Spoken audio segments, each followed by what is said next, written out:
Hello and welcome to Resync, an Assassin's Creed podcast. I'm your host, Landon, joined as usual by my lovely co-host, Lucas. How you doing, buddy? I'm doing good. It's been a while. Yeah, it has been a while. I'll take the majority of the blame for our long, pretty long. This is the longest break we've had since season 1. But, still not as bad as it was back then. We're getting better. There's improvements. I think one of those weeks was definitely my bad. I think. I don't know. It was all over the place. Yeah. Shit's been busy. I'm about to move. There's all kinds of stuff going on. We won't be here next week, and then we'll be back for a few weeks, and then I'm going to be on a trip for a few weeks. It's all kinds of messed up right now. But we're back for the time being. And that's just, yeah, so enjoy it while it lasts. Enjoy it while it lasts. Because you know how it is. Just take it when you get it, Like, did we ever commit to this being a weekly podcast? Probably. But, you get it when you can get it. These games have been out for years. You can wait a little bit longer. But we're here now. Everything's okay. We're back in business. Studio's still alive and well. And ready to get back into some Assassin's Creed. Full disclosure, you said you played this today, right? I did. Okay. I played this like 2 months ago at this point. So I might be a little hazy on some aspects. I reread through my notes. Shout out to note taking. It's the real goat of the operation here. So I do remember a lot of it, but I might be a little dusty on some areas. As if you guys were playing along, you might also be in that same boat. Yeah. If you expected it to come out when it was supposed to come out, you're probably a little like foggy. Yeah, but it's all right. It is what it is. This is for the real fans, the fans that remember regardless. So anyway, before we get into it proper, we've got last week's trivia question we've got to go over, which I asked you guys when you're out of the Animus talking to everybody. Desmond has a conversation with Rebecca where she talks about she used to be an athlete in some sport before she got injured and switched to coding. I asked you guys what she did. Now, the answer isn't necessarily full on given. It's just kind of implied. She never just straight up says she's this, but it's pretty obvious that she was a snowboarder. So Rebecca was shredding it SSX style before she got injured and decided, I'm going to be a hacker lady. And now she's a straight up assassin. So, yeah. Shaun White might be an assassin. That's all I'm saying. Just, you never know with those snowboarders out there. They just, one thing snaps and then they go to protect the world from evil. Snowboarders are the best of us, according to Ubisoft. Thanks, snowboarders. Thanks, Shaun White, for protecting us. But congrats to those who got the answer correct, and best of luck to you for this week's trivia, which we shall have in a short while. Yeah. So, we are officially through the first act of Assassin's Creed Brotherhood now with this third sequence. It's not quite as long as the second Assassin's Creed, and so this is kind of, obviously there's still some more concepts that we are to be introduced to, but the meat and bones of the game has now been laid out to us. This sequence was a lot about introducing the different factions of Rome and kind of interconnecting the Brotherhood a bit. Ezio spending a lot of sequence 3 sort of gathering allies for this fight. And so how do you feel now 3 sequences in, Lucas?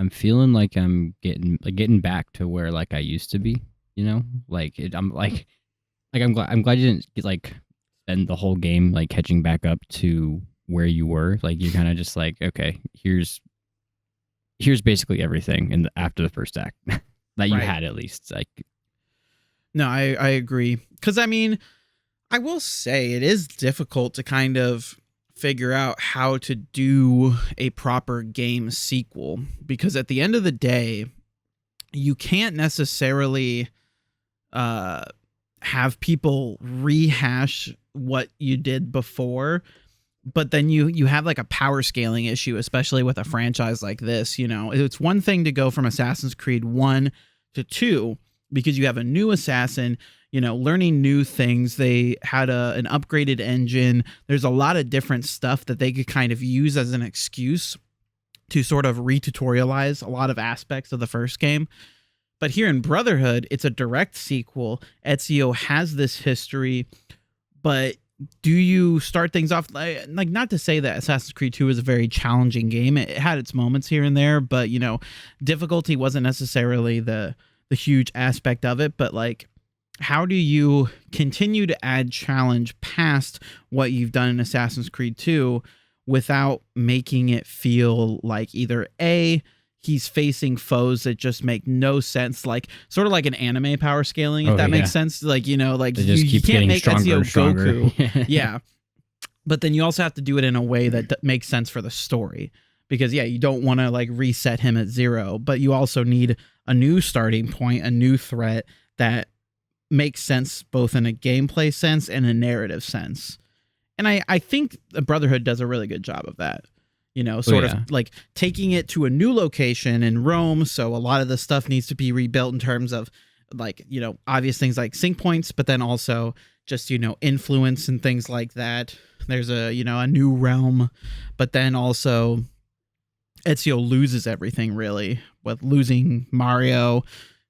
His Monteriggioni is basically destroyed. Like it's ransacked. Well, and it was like blown up with cannons and shit. Yeah. So, like it is in a sense, narratively, it makes sense that he does have to start over, but then a lot of those skills carry over. It's not like you lose all your throwing knives, right? Yeah. No, you still have throwing knives. You have your gun. Right.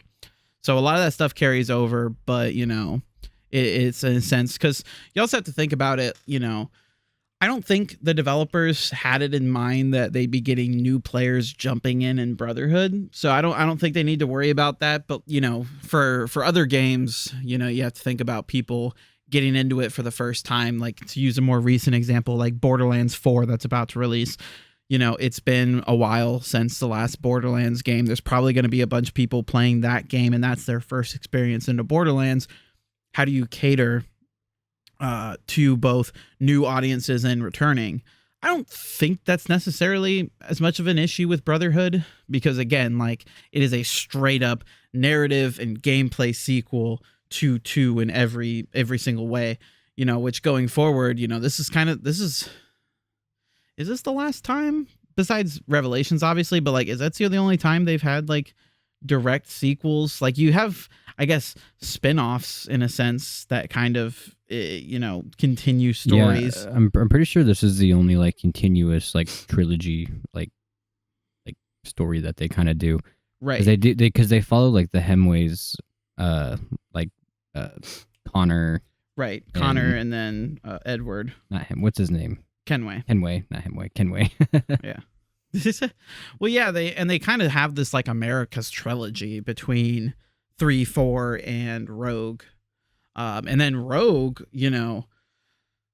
without spoiling anything, because it is a pretty major spoiler, but Rogue directly leads into Unity in a way that nobody anticipated. Fun fact. So little thing to look forward to. I didn't even know that. Yeah, Rogue's events directly lead into the beginning of Assassin's Creed Unity. Fun fact. I remember I didn't play Rogue because I got a new console like basically a month after it came out, I feel like. Well, yeah, I mean, that was the huge thing about Rogue, is like you had this brand new console, the PS4, the Xbox One, and then this brand new game that takes advantage of said console. Who the fuck is going to want to play this game that came out only on the old consoles, didn't come out on PS4 and Xbox One, is only on the PS3 and the 360? About the last year in the run. Black Flag came out on PS4, but Rogue didn't. They said, no, this is only on last gen. Like, talk about underselling your game to just an insane degree. But there's actually a lot of people who really love Rogue. It's actually the one Assassin's Creed game I have never played. I've at least touched all of the others, but I've never played Rogue. But I've heard very good things about it, actually. I've heard it's a very underrated game. I heard it's not fantastic. It's not peak Assassin's Creed, but I've heard a lot of good things about it. I wanted to check it out just because I really like the Edward and Connor. I kind of like that whole storyline, and I know it's like kind of in that same universe, following like what's his nuts? I can't remember his name. Hatham? Or just no, Shay? the in Rogue, yeah, like the main guy. Yeah, in Shay Rogue. McCormick. Yeah. Yeah. And I mean, I like them turning it on its head. Like you're playing as a Templar, assassin turned Templar, and sort of like looking at a lot of the morally gray things assassins have done, because, you know, in the series already thus far, there have been references to assassins not necessarily always being the greatest people. And I think Rogue is really one of the first, well, I think 3 touches on it between like Hatham and Connor's relationship, talking about like the good and evil of assassins and Templars, and that line isn't necessarily so clear cut. You know, Rogue really just honing in on that as an entire storyline. I think one of the biggest detriments to Rogue is that it had been so leaned on already in 3 and 4. You have 3, you know, Hatham being a Templar versus you know, like Connor being an assassin, the clash of ideals there. And then you have Black Flag being someone who isn't in the Assassin's Order, sort of like following that and not necessarily being there, but kind of being alongside it. That whole America trilogy really deals with a lot of it. And so I think Rogue making that its entire premise could be good as like a culmination of that ideal, but like the execution isn't always there. But I think in a narrative standpoint, you know, Rogue has some really interesting ideas that I think is where it shines the most. Nowadays, I'm more into the narrative, so that's good. I'm glad to be playing it, and it's also not coming up here, not too far away. We've got a fair bit, which also I didn't tell you. I've been playing Liberation, the PS Vita game. Mm-hmm. I've been playing it on Xbox Series X, but again, like the whole point is that like I want at least one of us to have experienced something before we get into it, if anything, just to help the pacing of the podcast, because obviously early on we have sequences and it's a lot easier to kind of pace things that way because, you know, we just do a sequence. But then honestly, once you get to like Assassin's Creed 3, it gets really difficult because those sequences become really long, and it's you know, easier said than done to just try to split things up by sequences, and then they just throw sequences out entirely. And so we'll have to find a new way of pacing this podcast out. Yeah, because I could think in 3 you have like a whole in the Animus thing, and then you have a lot of times you have like a really long out of the Animus thing too. Right. So, well, you know, there are new pacing things coming up, but then also, like I said, we're getting to Assassin's Creed games that like neither of us have beat or like neither of us have played and things like that. So I have been skipping ahead a little just to make sure that like I don't want to play Liberation at, like right before we have to, and then I just played it. It's fresh in my mind. This way, it's like, you know, it gives a little bit of time because we still have Revelations in 3 before we get to Liberation. Well, we also have the DLC for 3, you know, the Tyranny of King Washington and all that. I'm actually excited to play those. Yeah, which I've never played those. This will be the first time for me. Lucas has played. They're super fun. But, you know, so then we've got Liberation. But then also, like, I plan on doing the same thing for, like, Assassin's Creed Rogue, Unity. I never beat. I haven't beaten any of the Assassin's Creed up until Shadows. Shadows is the first Assassin's Creed game I've beaten since Black Flag, and I never even completed the end game for that. Never, like, there's still plenty of stuff I have yet to do in Shadows. So it's like, you know, I do want to get through those, or at least have one of us get through, you know, certain stuff so that we can at least know what to expect. And so, yeah, I've been playing through Liberation. I've played the first couple sequences, and I'll save a lot of the thoughts for, you know, obviously when we get to that in this podcast. But it's aight. Like, it's, you know, there's certain things that are really cool about it. Like the fact that this was running on a PlayStation Vita is kind of insane because it is a full Assassin's Creed game. Like, you run around in the world, you do missions. It's an open world, like crazy. This thing was running on a tiny little piece of plastic. Like, we're not talking about the Switch here. We're talking about the PlayStation Vita. The PS An actually Vita, though, really awesome console. Yeah, it was pretty badass. Like, did you ever see the God of War game that was for the Vita? It wasn't Ascension. It was either Chains of Olympus or Blood of Sparta. One of the two. One of them was PSP. I want to say Blood of Sparta. Yeah. But the Vita games were dope. And they looked good. Like, they looked good. They ran well. I was like, God damn. It was a sick system. Like, the problem is that nobody cared about it. But yeah, it had some really good games on it. And Liberation, like, you know, for what it was, like, for what it was running on, insane. It is a very stripped down version of Assassin's Creed. Like, everything's there, pretty much. It's just, you know, it's not really any side content. Like, there kind of is. There's, like, a few things here and there. The story's interesting enough. You know, some of the voice acting's a little cringy. But like the story has me intrigued. Yeah, I like it so far. Like, it's not the best thing in the book.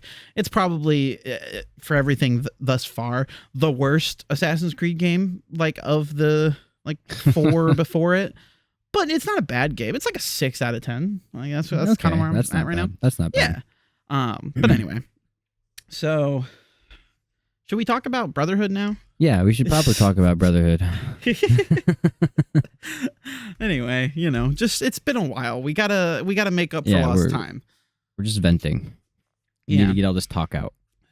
But getting into sequence 3. So this is one where, you know, you have 3 places you can go to, but again, there is technically a canonical order to all of this. And so canonically, the first place that Ezio goes to is the Thieves Guild. Oh, I went to the brothel first. Same. It was closest. That's usually, I do all my missions by like, how close are they? And then I'd like get 100%. And then I get the waypoints on the way. That's exactly what I do. Well, and also there's, you know, a bunch of side stuff starts popping up in this sequence. And it got to the point that I was spending so much time doing side stuff, whether it was like I was just constantly getting distracted. And again, this was a while ago that I played, so I don't remember exactly what I had going on. I think I just needed to get to bed. Like, it was just super early in the morning for me, and I just needed to go to bed. And so I eventually just had to stop, and I had to just zone in and finish the sequence, because I was like, it's been like 3 hours. I gotta fucking go. So I just kept doing all this side stuff with the what are the wolf men called? Oh, the Brutus, Anulus, or yeah, I thought it was that's the armor you get. The cult of something. Is it the cult of Brutus? Well, you get the Brutus armor for completing it, but it's something. I think it's like the order of something. Hold on, I think it was in the second sequence that we. I first encountered them, right? The Cult of Romulus. Cult of Romulus. There we go. I think I did 2 of them this sequence. At least 1, but I think 2. Which those ones always have the most annoying 100% sync options. Because it's always like complete in a certain amount of time. And you can never do it in the first try. Because the first try you're just trying to figure that shit out. So then you just have to do it all over again. And it's such a pain in the ass. Way too much shit. So Ezio goes to the Thieves Guild to find La Volpe. Yeah, La Volpe, the fox. The fox is back from Assassin's Creed 2, as apparently are like most of the cast of the second game. And I love how like every time you run into him, you're like, what are you doing here, Ezio? It's just like what do you? It's like, what do you mean? All of you guys are here and didn't like invite me? Like, 1, not invited. 2, why is it that they're questioning why we're there? Like, all of them were in Venice, and then they all happen to just come to Rome. Like, yeah, and then they're also like running the exact things we need. Yeah, it's pretty convenient, but it's whatever. Fine. It's fine. But so basically, he's like, "Hey, I need you to come work." Turns out he's left the assassins. He's not an assassin anymore. He's fully with the Thieves Guild, and because he refuses to work with Machiavelli. He accuses him of being a traitor because he sees him working with, I guess, some of the Borgia. He's witnessed him. Wow. He's like, I'm not going to work with that piece of shit. And which doesn't really make sense. in the sense of like, oh, he's colluding with the enemy, therefore I'm gonna leave this thing because this one man is corrupt. Now, it's not like Machiavelli's like, I don't know, how's the assassin structure in Venice? Like it's never really detailed. Well, it doesn't really seem like they have like a structure right now. Like it kind of seems like it's just like wherever, like there's people in the order and they kind of control their parts, and it's just kind of like ran that way. Like there's no like master assassin or anything, you know what I mean? Right. Well, I was thinking about it as like, would Machiavelli be considered like the master assassin or whatever? But even then, he like takes orders from Ezio. Yeah, so, like if anything, I feel like it was Mario. Right. But like, yeah, you're right. I mean, it's not a very like formal chapter of the Brotherhood, really. You know, it's definitely no Masyaf. Yeah. But yeah, it's so, but either way, you know, he's like, I'm done. I ain't working with that piece of shit. And so he's like, I'll fucking prove it to you right now, because he's supposed to be meeting with him tonight. And so Ezio accompanies La Volpe to spy on Machiavelli in order to persuade him to rejoin the Brotherhood. So he's basically like, fine, I'll check this out, see what the fuck you're talking about.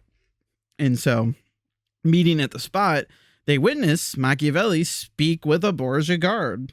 And so his story checks out, allegedly. Well, here's my thing. Even like when he is like his story checks out or whatever, in my head, like the first thing I thought was like, what if it's just an informant? Like they're spies. Like their informants are people who work in the, like that's who they are. Like that's true. You know what I mean? Like who else would he be talking to get information besides like a Borgia spy? You know what? That's fair, and it's not like Machiavelli's really done anything in the past to warrant this type of, you know, I guess suspicion. Yeah, like he left before the invasion happened because it was the smart thing to do, and that was one of the reasons. Like La Volpe was like, he left, he fled right when you got attacked, and I was like, we knew it was obviously gonna happen though. Like he had the apple, like he had everything. So like, no, hold on. I'm on La Volpe's side here, because he specifically left because he was pissed that Ezio didn't do what he wanted. And so he said, I'm going to Rome right now. And then he left. And then later that night, Rome just so happens to attack them. It is a little suspicious. I was a little on his side, like even in the moment, because I thought it was a dumb decision to try and hold there. Like I knew they were like going to try and get like attacked. So like in my head, I would have been like, I'm getting as far away from here as possible. Yeah. But then he didn't say that. Like he was just like, I'm going to Rome. That was a dumb call. You should have killed Rodrigo, and then storms out. But then don't disagree with 100%. Yeah. But like I would say that also begs the question, you know, maybe he could have been lying about why he was upset, but you know, for someone that was so pissed that Rodrigo isn't dead, it would be weird for him to turn and actually be working for Rodrigo, or, you know, in the broader sense, the Borgia. But that could have been a cover. Maybe it wasn't so much that he was upset Rodrigo didn't die, more so upset that he got the apple, say, and, you know, he fawned it as, you should have killed Rodrigo, and then actually took off. I mean, it makes a little sense. And Machiavelli was pretty absent for a lot of Assassin's Creed 2. He only came in there towards the end.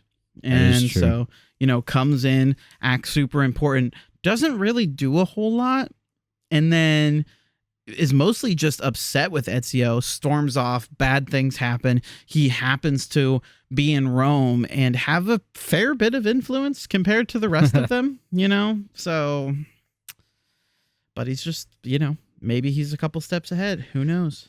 We'll see. Who knows? But, yeah.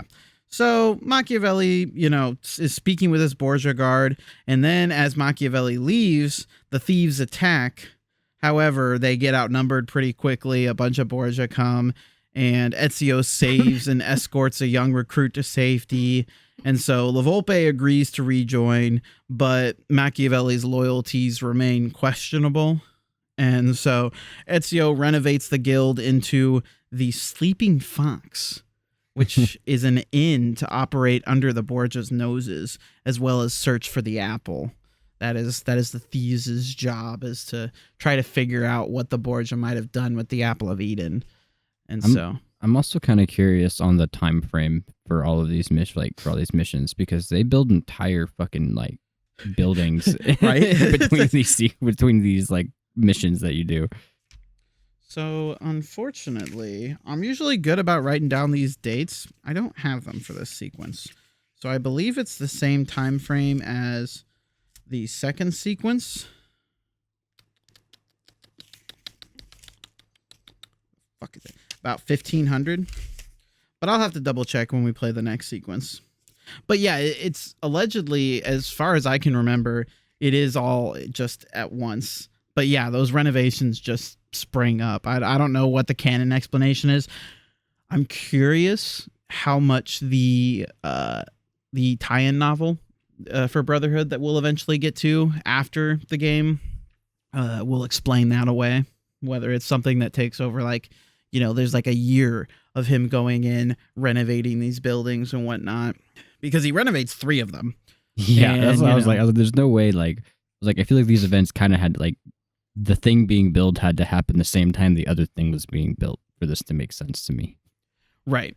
But then it's also like, too, like the culmination, like once you have all your allies gathered, they do kind of gather as if that was something that had just happened over the span of a few days. Like, okay, we got everybody gathered. Now let's do this.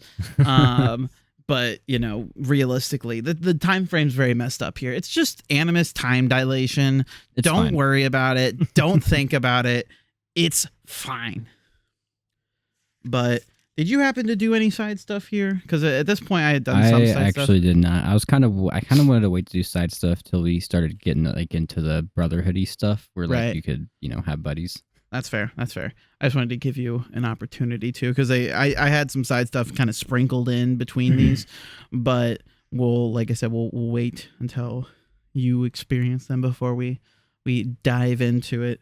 But the second canonical thing that happens is when Ezio meets Bartolomeo. Hey, our boy Bart is back. Good old Barty Simpson in the flesh, who claims that his soldiers are fine, but his wife claims they need help. And he has a wife. Yeah, he has a wife now. It's crazy. And she's actually kind of a badass. I love her. It's not his sword. It's wild. Which does, in fact, lead me to this week's trivia question, which is, you know, anybody who played Assassin's Creed 2 knows how close Bartolomeo is to his sword, his precious love. Well, now he has a new love. But my trivia question is for those people that can remember, you know, his real one and only. My trivia question this week is, what is the name of Bartolomeo's sword? His special love. His first love. Yes, his first. And perhaps only. Who knows how close he is with his wife. I love when he told his wife to throw him his sword, and he was like, and she just like... Yep. Good old times. Gotta love Bart. But yeah, he's very cavalier about the whole thing. He's very like, oh, yes, we're making very good progress and everything's great. And, you know, like, my soldiers could never lose. And then he kind of like walks away and his wife's like, this man's going to fucking die. Please save his ass. Save us, please. Yeah, like, for the love of Christ. And so, you know, Ezio essentially is now helping the soldiers. He kills the Borgia captain, sending his... Like, it was one of those, like, when you had to kill the Borgia captain, you had to just chase him and, like, kind of assassinate him. I did it so fast the first time that it glitched the mission out, and it, like, didn't complete it. Like, it was like, it just told me to kill the Borgia captain, but he wasn't, but I was like, he's already dead. What do I do now? So I had to, like, restart the mission just so I could do it. And I had to, like, wait a little bit because I didn't want to, like, do it again. Mm-hmm. But yeah, I got his ass. I'm trying to remember, because again, it hasn't been a while. Was this the Borgia captain that was on like those docks? No. He was like you ran out of the castle basically, and there's like a kind of like a battle going out in front of the castle doors, or maybe not like fortress doors or whatever. And it like told you to like capture and get to the Borgia captain before he alerted the camp. and that was like your objective. And you just basically had to just like kill him. Huh. You just had to chase him down and kill him. It was not that bad. I don't know. Like I said, it's been a minute, so the specifics are blurred to me. Yeah, and then you had to like climb there was a one of the Borgia towers. It was like in the in like the middle of the water, and you like jumped off a cliff and dove into the water and like swam to like the little island that it was on. I feel like I vaguely remember that. I think I remember the tower, but I don't remember the actual captain. But I'm getting this. I mean, I'm getting like some flashbacks. The captain, to be fair, like in the grand scheme of gameplay, took like less than 20 seconds. Right. So probably I think I do remember it being very short, like very overblown. Yeah, and then I like just like burned down the castle or the Borgia tower, and just it was over. Right. Fair enough. And so, you know, but essentially you're clearing out this, you know, you're getting rid of the captain, trying to cause chaos, and so that his troops can attack the barracks, so Bartolomeo's troops can focus on the French assault. And so then you essentially, you know, reclaim the barracks, and in return for renovating them, Ezio asks for help finding Cesare and Rodrigo, which Bartolomeo happily agrees to. He's all about it. And so, yeah, you now have a barracks as well as a thieves guild. Yeah. So you've got thieves, you've got soldiers. Well, who could possibly be the third ally? Vagina. Whores. It's time to get the sluts in shape, because we're heading to the pleasure house. And so our third and final thing, we always, of course, have the courtesans, which make their return from the second game. And so, yes, whores. And so Ezio attempts to meet with the Madonna at the pleasure house, but slave traders have kidnapped her for ransom. And so Ezio sets out to free her. And so essentially, you know, he goes, I thought we were just going to go kill him and save her, but we actually end up paying the ransom. I was very annoyed at that, actually. When he was like, when he was like, get the money to pay. I was like, what do you mean get the money to pay the ransom? I'm just going to go kill those fuckers. That's what I'm saying. And then that's what fucking happened anyway. Yeah, like that's what happened anyway. Yeah. And so like, you just give them the money. Yeah. And then they're just like, haha, fuck you. Fuck this bitch. Kill her. Yeah. And then, you know, you decide to don your hood and cape, and then you're out for vengeance. So, yeah. And then you murder them. Yeah. And then you can steal back your money. Which I did. Yeah. Yeah. I was all about that. Just no, I was like, that was like, what, $4,000 or some bullshit? I was kind of pissed about that. I looted everything. I said, I'm going to take my money. I'm going to take your money. I'm going to take all y'all's money. I'm going to be reverse Oprah in this bitch. Give me all your shit. Those traders, too, they actually had some, like, good shit on them. Like, some, like, diamonds and rupees and shit. True. Which I also spent a ton of money this sequence, because I was like, if I could renovate it, I was about it. And I was clearing, like, a bunch of Borgia towers. And so I was just dumping as much money as I could into the economy so I could get that money flowing. So yeah, I spent a lot of coinage this time, and I like sold everything that I had everywhere, and I was all about that bread. But so yeah, heading back to the courtesans, Ezio discovers that Claudia and his mother are with them, trying to help out. Which I thought was so weird. I was like, what are they there for? Like, they want to help their brother / son. I know, but like, how did they know Ezio was there, and why are they at a brothel? Didn't he say though that he was going to Rome? Like, because after, okay, yeah, he's going to Rome, but like, why are they like? I know where Ezio will be, the brothel. Well, when they were, before they got to Monteriggioni, they did stay at a brothel in Venice. And so, you know, like, they are also in the Assassin's Brotherhood. You know, like, Claudia was like the accountant for a while there. She knows about the business dealings of the assassins. And so as women, you know, it wouldn't make sense for them to go to the Thieves Guild necessarily, or the soldiers. Like, it would have made maybe like a little sense for the Thieves Guild, because there are obviously like female thieves, but women of their stature, it would have made sense to go with the courtesans because they've done it before. They would have blended in best there, you know, because like I'm sure I don't know how much the Borgia really know about Claudia and I forget her name, but you know, Ezio's mother. Mommy Ezio. I feel like it's like Maria or something, but Mama Ezio or Mama Auditore, you know, I don't know how much they know about him, but could be there, you know, they could be recognized. I don't know.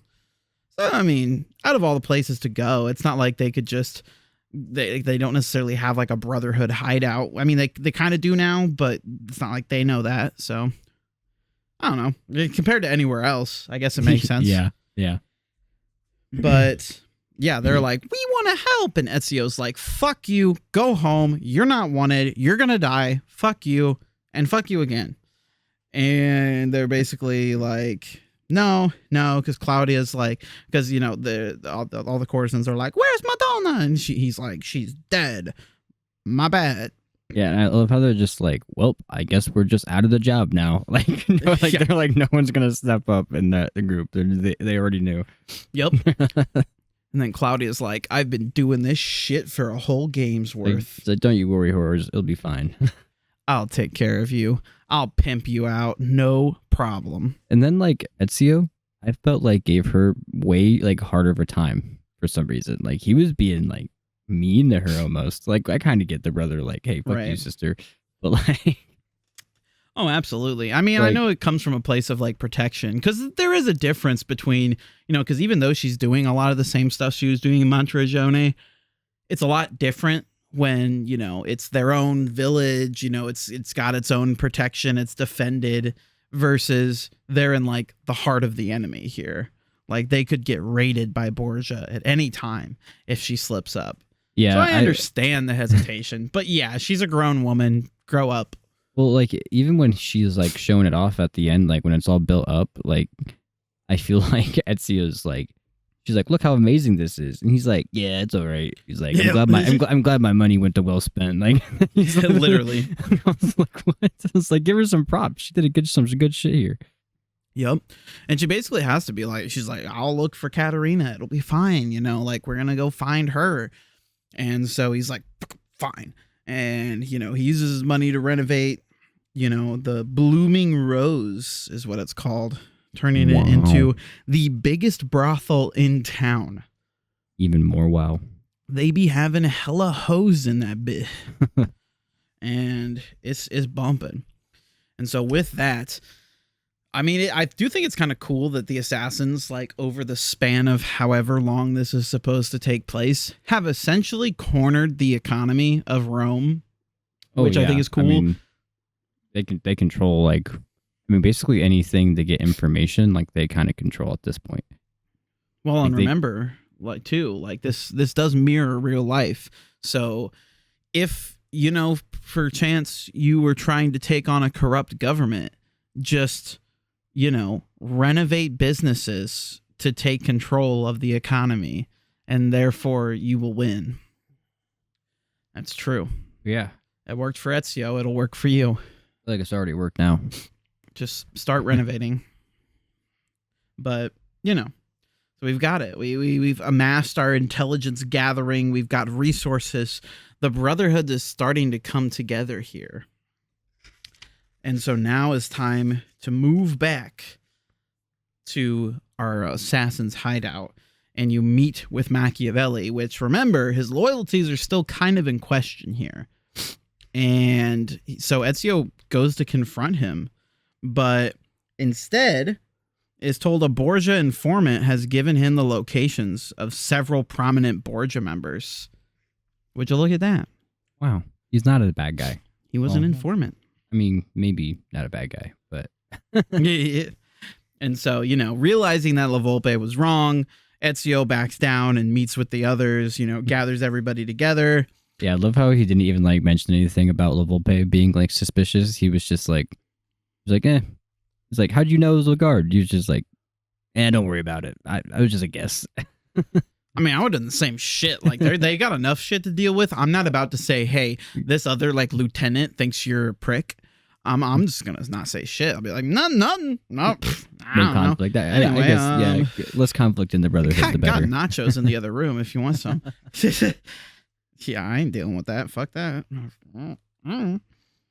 And so, in the time it's taken for him to get everybody up to speed, Bartolomeo found Cesare holed up with Rodrigo at a church. Wow. And La Volpe determined the apple was being studied by an anonymous benefactor. And Claudia learned that Christina is being moved to the Castello prison next week. A lot of information there. Yeah. So the assassins plan to attack the Castello and finish Rodrigo and Cesare once and for all. Hell yeah. That's it. This game's almost done. I'm sure everything's going to go according to plan. Yeah, I'm sure we're going to kill everybody we're supposed to. Hell yeah. But yeah, I will say, like, again, it does almost feel like, obviously there's new concepts, but this kind of first act feels very similar to the entirety of Assassin's Creed 2. Yeah, like it felt almost tutorial-y. Well, kind of was a tutorial, but it felt like it was just, but it wasn't like full tutorial. It was like, here's Assassin's Creed 2 elements. Here's how you use them. Right. And they did it kind of speed run it. Like they weren't like, they didn't spend a lot of time like, this is how you do this. This is how you do this. Like, right. It was, part recap, part reintroduction, part like, this, you are now skilled enough that we don't need to spend 20 hours getting you into this. We're going to do it in 3 now to get you up to speed. And from here on out, I have the feeling that things are going to go a little differently this time. Oh, yeah. Because, I mean, things are already different enough, like in a narrative perspective, because obviously, well, I guess not too different. The first game starts off with you losing your family, and the second game starts off with you, losing your family. And so I guess it's not too different, but, different enough. Yeah, different enough. And so, yeah, that's our third sequence. Like I said, technically, if you're just sticking to the main stuff, it goes by pretty quickly. But like I said, I did a bunch of side content, and I was constantly getting pulled away here and there, which really extended it for me. But it is still like a lot of building, a lot of setup, and now we're kind of really going to be getting into the meat and potatoes of what this game has to offer next sequence as we get into the second act. Yeah, I'm really excited to start like building out Rome and like getting that economy going and getting that passive income, baby. Yeah. Like I said, I've already got mine like way up because like I said, I was getting money. I loaded all that back into just renovating building after building. I took out like 2 or 3 Borgia towers so I could renovate more spots.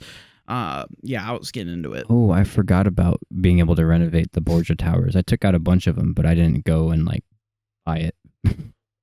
Well, it's not so much. I don't think you can renovate the Borgia towers themselves. It's just you can't renovate places in an area until you've taken out that Borgia tower. I guess so like that they control that sector. And once you take out the Borgia tower, you can then anywhere in that sector you can renovate shops and landmarks, etc. Okay. Yeah. So it's important. You do have to get rid of the Borgia towers first in an area. They're kind of like an evolved sync point. You still have the synchronization points, but then you have to also first get rid of the Borgia tower before you can really start renovating spots in that area. So it goes like sync point, Borgia tower, renovations. Just boom, boom, boom. But yeah, there's a lot of depth here. This is one of the things is like, yes, it's a shorter game than Assassin's Creed 2, but it also has a ton more side content. Like they really filled up this thing here. And there's like between like the systems that are already put in place, some future systems that we still have yet to see. There's a lot of things you can do to play around in this world here, which I think is really cool. It's a nice way to help, help it feel like an evolution still without necessarily like really pushing them to their breaking point, trying to get this out in a year and make it feel, revolutionary. Well, I don't know if you've like kind of noticed, but Rome feels huge to me. Like getting from like the like missions, like it took a long time, which I'm not like mad at or anything. I was just like, I just noticed like, man, these maps feel way bigger than the second game. Because the second game, I feel like you just kind of run around everywhere. This game, like you almost have to use your horse if you want to get there efficiently. Well, yeah, I mean, like, that was the point I was going to bring up, is it's so big, they give you a horse to use in the streets, you know? Which I love having that, because the crowd density's up just like all the way, so you're just like plowing people over. Yeah, I do have fun with that. Like, there's sometimes I generally don't use the horse too often, because again, like, I'm trying to explore the side stuff. Yeah. I'm trying to experience things, but then like once it got to the point where I was like, I need to get this done, you know, I started using that horse more. The satisfaction you get just plowing through people, just fuck you. And anytime I see a guy with a box, instantly going after that guy. Oh, yeah. He's dropping that box.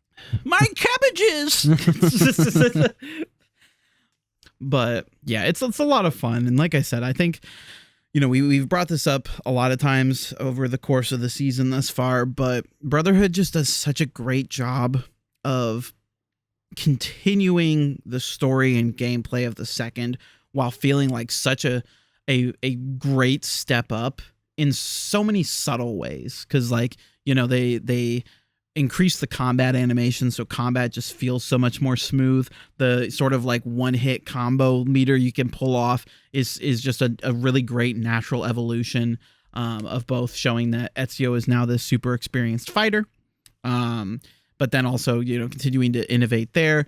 We've got new gadgets, you know, these new gameplay mechanics. You know, they've also, you know, obviously, you know, they had 2 years to work on Assassin's Creed 2. They had 1 to work on Brotherhood. Granted, I'm sure a lot of it was carried over since it was originally supposed to be part of 2. So I'm sure the entire development cycle was not just 1 year. However, they were most likely on more of a time crunch to get this one out. And so, you know, the second game had a bunch of different locations, and, you know, like Venice, Firenze,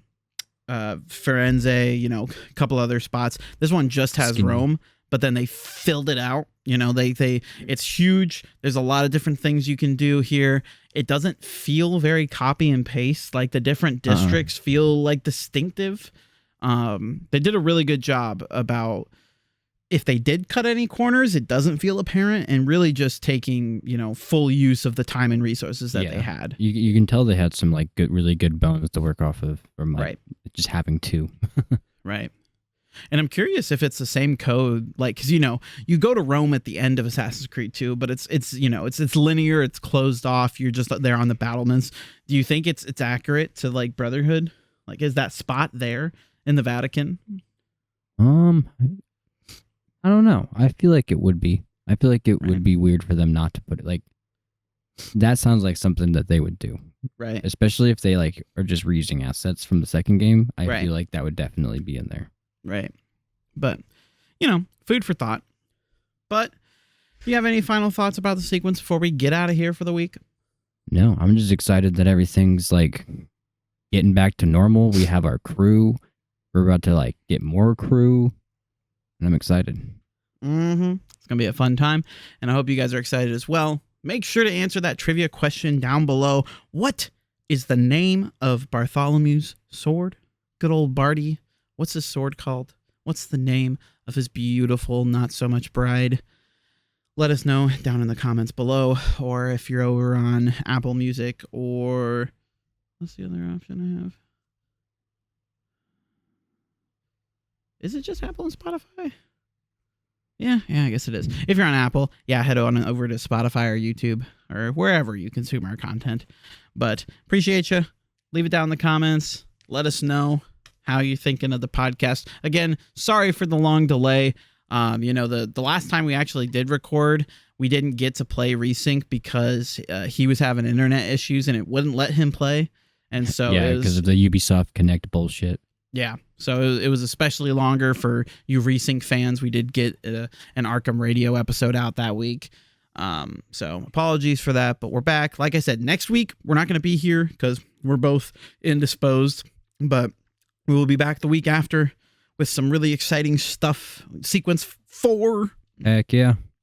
And so we appreciate you guys. Thank you for sticking with us through all the chaos and turmoil. And hopefully we'll be back to a little more consistency. Like I said, we've got some stuff coming in the future. But hopefully when that's all said and done, we can, you know, get to a more routine schedule. Again, better than it used to be. We're getting there. We're trying. That's the important thing. So we appreciate you. And remember, nothing is true. Everything is permitted. See you next time.